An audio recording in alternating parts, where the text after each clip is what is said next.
Hi friends, welcome to Alisha's kitchen. ഇന്ന് നമ്മൾ ഉണ്ടാക്കാൻ പോകുന്നത് ഉള്ളിവടയാണ്. അതിനായിട്ട് 4 സവാള എടുത്തിട്ടുണ്ട്. ഇത് ചെറുതായിട്ട് കട്ട് ചെയ്തെടുക്കുക. അപ്പോൾ ഇതിൻ്റെ നടുക്കുള്ള ഒരു ഭാഗം ഉണ്ടല്ലോ, അതങ്ങ് കട്ട് ചെയ്ത് കളയുക. അപ്പോൾ എന്നാൽ മാത്രമേ നമ്മളിങ്ങനെ കട്ട് ചെയ്യുമ്പോൾ സവാള ലെയറുകളായിട്ട് വീഴുള്ളൂ. കുഞ്ഞു കുഞ്ഞായിട്ട് കട്ട് ചെയ്തെടുക്കുക. ഇനി ഇതിന് വേണ്ടത് 1 ഇഞ്ച് നീളത്തിലുള്ള ഒരു പീസ് ഇഞ്ചിയാണ്. ഇഞ്ചിയും ചെറുതായിട്ട് കട്ട് ചെയ്തെടുക്കുക. പിന്നീട് നമുക്ക് വേണ്ടത് 2 പച്ചമുളകാണ്. പച്ചമുളക് നിങ്ങൾക്ക് എരിവൊക്കെ കൂടുതൽ വേണമെങ്കിൽ കൂടുതൽ ചേർത്തോളൂ. ചെറിയ കുട്ടികളൊക്കെ ഉണ്ടെന്നുണ്ടെങ്കിൽ ചേർക്കുകയോ ചേർക്കാതിരിക്കുകയോ ചെയ്യാം. പിന്നെ നമുക്ക് 2 തണ്ട് കറി ലീവ്സ് എടുക്കാം. കറി ലീവ്സ് ഒന്ന് ചെറുതായിട്ട് കട്ട് ചെയ്തിടാം. എന്നിട്ട് സവാളയും ഈ ഇഞ്ചിയും കറി ലീവ്സും എല്ലാം കൂടി ഇട്ട് ഒന്ന് മിക്സ് ചെയ്തെടുക്കാം. ഇതിലോട്ട് ആവശ്യത്തിന് ഉപ്പ് കൂടി ചേർത്ത് കൊടുക്കുക. ഇനി ഇതിന് വേണ്ടത് കടലമാവും മൈദാമാവുമാണ് ഞാൻ എടുക്കുന്നത്. അതിൽ ഒരു ചെറിയ ബൗൾ മൈദാമാവ് എടുക്കുന്നുണ്ട്. അതേ അളവിൽ തന്നെ ഒരു ചെറിയ ബൗളിൽ മൈദ എടുക്കുന്നുണ്ട്. ഞാനിപ്പോൾ ഹാഫ് മാത്രമേ ഇടുന്നുള്ളൂ, കാരണം അതൊന്ന് നല്ലതുപോലെ കുഴച്ചെടുക്കാൻ വേണ്ടിയിട്ടാണ്. അപ്പം ഫുൾ ഇട്ട് കഴിഞ്ഞാൽ ഒരു ടൈറ്റായിട്ട് മാറും. അപ്പോൾ അത് ഞാൻ അപ്പം 2ൻ്റെ ഹാഫ് ഇട്ട് നല്ലതുപോലെ ഈ ഉള്ളിയുമായിട്ടൊന്ന് കുഴച്ചെടുക്കുക. ഒരു തുള്ളി പോലും വെള്ളം ചേർക്കേണ്ട കാര്യമില്ല, കാരണം സവാളയിൽ നിന്ന് തന്നെ നല്ല ഒരു നീരിറങ്ങി വരും.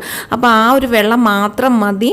അതുമാത്രമല്ല, നമുക്ക് ഉള്ളിവട ഉണ്ടാക്കുന്നതിൽ ഉള്ളിയാണ് മുന്തി നിൽക്കേണ്ടത്. പിന്നെ ഈ ഉള്ളി ഒന്ന് പിരിന്ന് പോകാതിരിക്കാനാണ് നമ്മൾ ആ ഒരു 2 മാവുകളൂടി ചേർത്ത് കൊടുക്കുന്നത്. മാവിൻ്റെ ക്വാണ്ടിറ്റി കൂടി പോകരുത്, കാരണം മാവ് ഒരുപാടായി കഴിഞ്ഞാൽ ഒരു രുചിയും ഉണ്ടാകില്ല. അപ്പോൾ നമ്മൾ എപ്പോഴും ശ്രദ്ധിക്കുക, ഉള്ളി മുന്തി നിൽക്കണം. ആ രീതിയിൽ മാത്രമേ മാവിട്ട് കൊടുക്കാവൂ. ഇനി നല്ലതുപോലെ ഒന്ന് കുഴച്ചെടുക്കുക. അപ്പോൾ കുറച്ച് പാടൊക്കെ നമ്മൾ കയ്യിൽ ഇങ്ങനെ മാവ് ഈ മൈദയൊക്കെ കയറി ഇങ്ങനെ പിടിക്കും, എന്നാലും കുഴപ്പമില്ല. നല്ലതുപോലെ കുഴച്ച് ഒരു 20 മിനിറ്റ്സ് ഇതിങ്ങനെ വെച്ചിരിക്കുക. 20 മിനിറ്റ്സ് കഴിഞ്ഞിട്ടുണ്ട്. ഇനി നമുക്ക് കുറേശ്ശെ ഉള്ളി എടുത്തിട്ട് കയ്യിൽ വെച്ച് ഒന്ന് ഉള്ളിവടയുടെ ആ ഷേപ്പിന് കൈ കൊണ്ട് ആക്കി തിളച്ച എണ്ണയിലോട്ട് ഇട്ട് കൊടുക്കാം.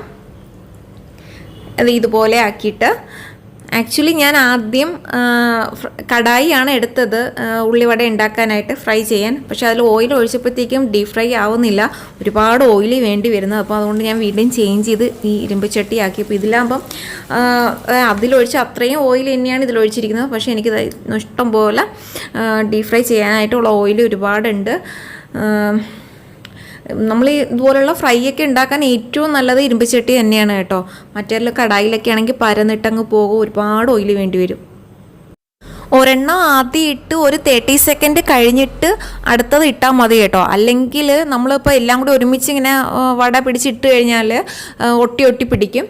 അപ്പം ആദ്യം ഇടുന്നതൊന്ന് ഫ്രൈ ആയതിന് ശേഷം അടുത്ത് ഇട്ട് കൊടുക്കുക. അപ്പോൾ ഒന്നിനോടൊന്നും ഒട്ടി പിടിക്കില്ല. ഇനി എടുക്കാൻ നേരം നമ്മൾ ആദ്യം ഇട്ടതിനെ ആദ്യം മറിച്ചിടുക. അങ്ങനെ 2 സൈഡും ഒന്ന് അങ്ങോട്ടും ഇങ്ങോട്ടും തിരിച്ചിട്ടിട്ട് ഒന്ന് ഇതുപോലെ ബ്രൗൺ കളറാകുന്നവരാക്കി ഫ്രൈ ചെയ്തെടുക്കുക. ലൈറ്റ് നല്ലതുപോലെ ഇല്ല, അതുകൊണ്ടാണ് കുറച്ച് മങ്ങി കാണുന്നത്. നമ്മുടെ ഉള്ളിവട നല്ല ബ്രൗൺ കളറിൽ തന്നെയാണ് ഉള്ളത്.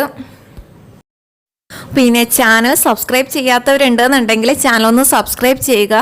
എന്നിട്ട് ആ വരുന്ന ബെല്ലൈക്കൺ കൂടി ക്ലിക്ക് ചെയ്യുക. എന്നിട്ട് ഓൾ എന്ന ബട്ടൺ ക്ലിക്ക് ചെയ്യുക. അപ്പോൾ ഞാനിടുന്ന വീഡിയോസിൻ്റെ നോട്ടിഫിക്കേഷനൊക്കെ നിങ്ങൾക്ക് ലഭിക്കുന്നതായിരിക്കും.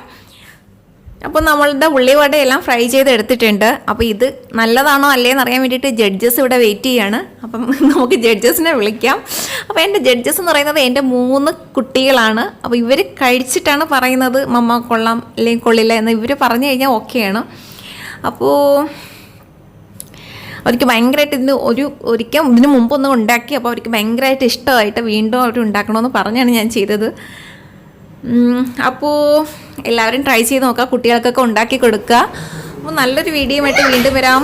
Okay, bye, take care.